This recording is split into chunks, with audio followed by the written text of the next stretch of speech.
যারা এই জমিনের উত্তরাধিকার হয়েছে তারা 4 দফা কর্মসূচি নিয়ে সামনে আগাবা। সালাত কায়েম করবা, যাকাত আদায় করবা, সৎ কাজের আদেশ দিবা, অসৎ কাজ থেকে মুনকার প্রতিরোধ করবা। আদেশটা কার? আমার প্রিয় চট্টলার ভাইয়েরা, পুরো উম্মার দায়িত্ব মুনকার প্রতিরোধ করা, সরকার প্রধানের দায়িত্ব মুনকার প্রতিরোধ করা। এরপর আল্লাহ বলেন প্রতিটা ফ্যামিলির যিনি প্রধান সিইও বাবা, প্রত্যেক বাবারও দায়িত্ব এই মুনকার প্রতিরোধ করা। আওয়াজ করে বলেন ঠিক কি না?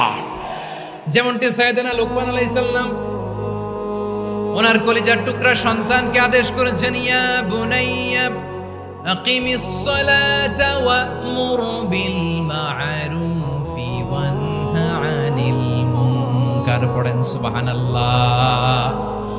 বাবা ছেলেকে সবক দিচ্ছে। কে সবক দিচ্ছে? কাকে?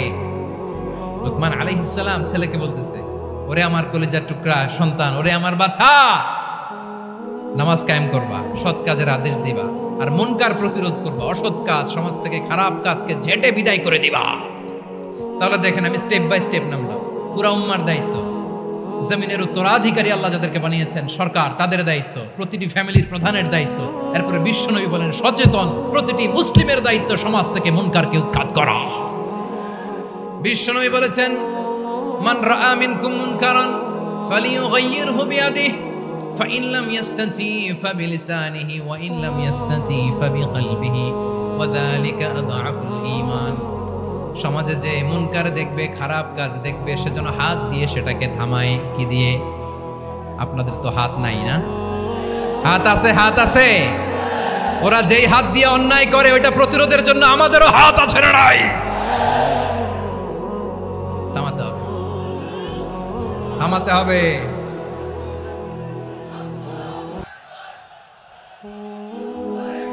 বসুন আমার প্রিয় ভাইয়েরা, ওরা ওদের যেই হাত দিয়ে টেন্ডারবাজি করে, চাঁদাবাজি করে, ইফটিজিং করে, দখলবাজি করে, যেই হাত দিয়ে, ওই মুনকার থামায় দেওয়ার জন্য আল্লাহর দেয়া আমাদেরও দুটি হাত আছে না নাই? আমাদেরও হাত আছে। থামাইতে হবে, থামাইতে হবে, হিম্মত করতে হবে। আমার প্রিয় ভাইয়েরা, না থামালে আমরাই ডুববো শেষমেশ। আমাদের বাঁচার জন্য হইলেও থামাইতে হবে। রব্বুল আলামিন বলেন, ওয়াত্তাকু ফিতনাতাল লা তুসিবান্নাল্লাযীনা যালামু মিনকুম খাসসা।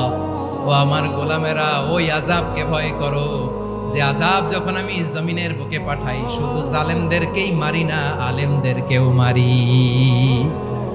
আযাব যখন আসে তখন শুধু জালিমই মরে না, আলেমও মরে। জানেন, মুসা আলাইহিস সালামের পায়ে একবার একটা লাল পোকা কামড় দিয়েছে, লাল পিঁপড়া।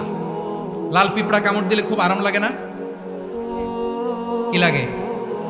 হ্যাঁ, জ্বলে না? লাল একটা পিঁপড়া কামড় দিছে, তো উনি রেগে মেগে পাশি দেখে লাল পিঁপড়ার বাসা, পা দিয়ে ডলে মুছে সবগুলো পিঁপড়া মেরে ফেলছে। এই ঘটনাটা আল্লাহ ঘটিয়েছেন। এজন্য মুসা আলাইহিস সালাম ছিলেন কালিমুল্লাহ, সরাসরি আল্লাহর সাথে কথা বলতেন। তিনি আল্লাহকে জিজ্ঞেস করেছিলেন, আল্লাহ তুমি যখন কোনো জনপদে আযাব পাঠাও, শাস্তি দাও, ওখানকার শুধু জালেমরাই তো মরে না, ভালো মানুষগুলাও মরে, তো আযাব দিবা মুশরিকদের উপর দিবা, অবাধ্যদের উপর দিবা, ভালো মানুষগুলারে মারো কেন? আল্লাহ বললেন, মুসা তোমার যে কামড় দিছিল পায়ের মধ্যে পিঁপড়া, কয়টা পিঁপড়া? জোরে বলেন। একটা পিঁপড়া, তো সবগুলারে মারলা কেন? রেগে মেগে পুরো পিঁপড়ার বাসা ভেঙে ম্যাসাকার করলা কেন? এই মুসা, আমি যখন অ্যাকশনে যাই, আমি যখন শাস্তি দেই, তখন এত বাস বিচার করা হয় না, বাস বিচার করা যায় না। যখন অ্যাকশনে যাওয়া হয় ওইটা ডাইরেক্ট অ্যাকশন হয়ে যায়। চিল্লায় বলো ঠিক কি না?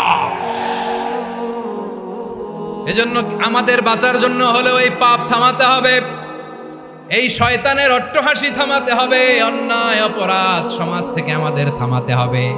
কারণ আযাব আসলে ওরাও মরবে, আমরাও মরব। একটা জাহাজ 2 তলা, আপনি আছেন 2য় তলায়। শুনতেছেন? শুনতেছেন? জাহাজ কয় তলা? আপনি কোন তলায়? 2য় তলায়। নিচের তলার কিছু লোক জাহাজের তলা ছিদ্র করতে আরম্ভ করছে। কি ছিদ্র করতেছে? আচ্ছা, জাহাজের তলা ছিদ্র করলে তলা দিয়ে কি ঢুকে? এখন আপনি যদি বলেন আমার কি, আমি তো 2 তলায়, আমার কি, আমি তো সেফ, আমি ইন দ্য সেফ জোন, আমি তো ভালো আছি, আমি তো ভালো আছি, ওরা ছিদ্র করে ওরা মরবে। আসলে কি শুধু ওরা মরবে, নাকি তলা ফুটো হলে ভিতরে পানি ঢুকলে আপনারও সলিল সমাধি হবে? তলা দিয়ে যখন পানি ঢুকবে, জাহাজ ডুবলে আপনিও মরবেন। এজন্য নিজে মরার আগে ওই পাগলগুলোর নিচতলায় যে থামাতে হবে, চিল্লায় বলেন ঠিক কি না? এজন্য আল্লাহ বললেন মুনকার প্রতিরোধের দায়িত্ব সমাজের টপ টু বটম সবার।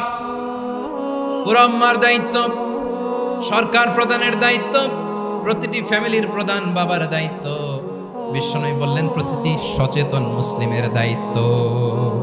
এজন্য মুনকার প্রতিরোধ করার দরকার আছে না নাই? সমাজে এই যে ইফটিজিং হয়, আপনার বোনের বয়সী একটা মেয়েকে কিছু বখাটে টিটকারি করে, এই বলে সেই বলে, নোংরা কথা বলে, রাস্তায় দেখেও আপনি পাশ দিয়ে না দেখার মতো চলে যান কেন? আপনি দাঁড়ান না কেন? আপনি দাঁড়ালেই তো থেমে যাবে, কারণ সত্যের যে শক্তি তার সামনে মিথ্যা মুখ থুবড়ে পড়ে। আপনার সামনে ও কিছুই না, নাথিং। আপনি দাঁড়ান, ওকে প্রশ্ন করেন যে আমার বোনকে তুমি ডিস্টার্ব করো কেন? আপনাকে দেখে আরো 5 জন দাঁড়াবে, 5 জনকে দেখে আরো 10 জন দাঁড়াবে।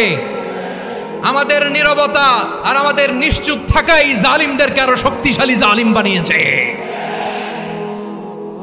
এজন্য মুনকার প্রতিরোধের দায়িত্ব আমাদের সবার। টেন্ডারবাজি, চাঁদাবাজি, দুর্নীতি, অপরাধ, দখলদারিত্ব, মজুদদারি, এগুলো সব কিছু একসাথে প্রতিরোধ করতে হবে, ঠিক কিনা বলেন? একটা মানবিক সমাজ যদি চাই, প্রতিরোধ করতে হবে। প্রিয় ভাইয়েরা, আল্লাহর শপথ নিয়ে বলি, এই নাসিহাতগুলো সবার জন্য, সব দলের জন্য, সব মতের মানুষের জন্য। আমরা কোনো দলের প্রতি মানুষকে ডাকি না, আমরা ডাকি ইসলামের দিকে। সব দলের, সব মতের, সব মানুষদেরকে আমরা আহ্বান জানাই, আসুন আমরা একটা সুন্দর সমাজ বিনির্মাণ করি। এই যে নতুন বাংলাদেশের এক সুযোগ এসেছে, আর জীবনে হয়তো আসবে না, সামনের 100 বছর এই সময় আসবে না। আসুন দেশটাকে আমরা সাজাই, আসুন আমরা দুর্নীতি বন্ধ করি, আসুন আমরা চাঁদাবাজি বন্ধ করি, আসুন আমরা দখলদারিত্ব বন্ধ করি, আসুন আমরা এক দল আরেক দলকে নিশ্চিহ্ন করার যে রাজনীতি, এটা বন্ধ করি। সব দলের প্রতি আমার আহ্বান। আমি কিছুদিন আগে একটা নিউজ দেখলাম, ওই যে লন্ডনে বসে জনাব তারেক রহমান সাহেবকে আমি ধন্যবাদ দিতে চাই। উনি সংবাদ শোনা মাত্রই ওনার দলের অনেক চাঁদাবাজকে উনি বহিষ্কার করেছে। I do appreciate. প্রতিটি দলের এরকম ইনিশিয়েটিভ নেওয়ার দরকার আছে না নাই? যে কোনো দলে এই প্র্যাকটিসটা থাকার দরকার আছে না নাই? চাঁদাবাজদের সাথে আপনারা নিজেদেরকে মুক্ত ঘোষণা করবেন যে এরা আমার দলের কর্মী হতে পারে না। আমরা চাঁদাবাজ মুক্ত বাংলাদেশ চাই, জুলুম মুক্ত বাংলাদেশ চাই, ফ্যাসিজম মুক্ত বাংলাদেশ চাই, গুণ খুন খারাপি মুক্ত বাংলাদেশ চাই। আমরা নতুন ভোরের বাংলাদেশ চাই। ওই বাংলাদেশ পাওয়ার জন্য মুনকার প্রতিরোধে, অন্যায় প্রতিরোধে যদি বাঘের বাচ্চার মতো, আবু সাইদের মতো 2 হাত উঁচু করে বুককে টান টান করে প্রসারিত করে দাঁড়াতে হয়, রাজি আছো মুসলমান? কারা কারা রাজি? আল্লাহকে হাত দেখিয়ে প্রতিজ্ঞা করো।